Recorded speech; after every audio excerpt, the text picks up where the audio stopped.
Last week, the mayor vetoed some additions to the budget, which would put police helicopters back in the sky and turn highway lights back on, among other things.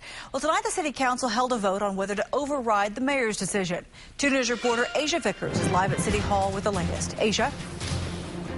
Well, Karen, councilors voted unanimously to override the mayor's veto, and that happened just hours ago. And tonight, the council said, citizens of Tulsa, we've heard you loud and clear. Public safety is the #1 priority for the city. It's a decision that will put police helicopters back in the air, turn highway lights back on, and repair potholes. It also restores salary cutbacks for firefighters.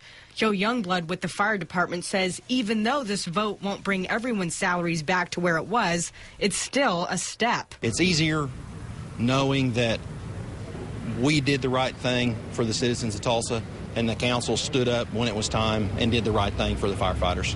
A portion of the $3 million in surplus money left over from the last fiscal year would also go towards building up the city's reserves of salt and sand and reduce furlough days for city employees. I don't think we're out of the financial woods yet. Mayor Dewey Bartlett says it's his job to protect the city's financial integrity, which is why he vetoed the amendments last week.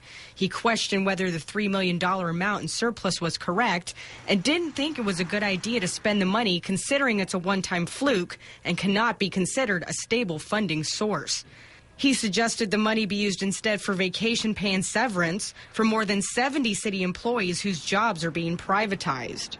At the meeting, he got up and asked the council to hold off the vote for 2 weeks in hopes of trying to get them to compromise. I will speak up, and that's what I've done. The council didn't agree with my point of view. Asking for 2 more weeks when you haven't shown up at meetings for 3 months just doesn't make any sense. Bynum said the mayor did not convince him that spending the funds on these things could create problems later on.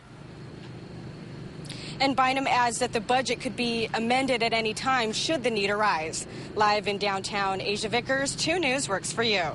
And the councilors say these projects will be funded immediately.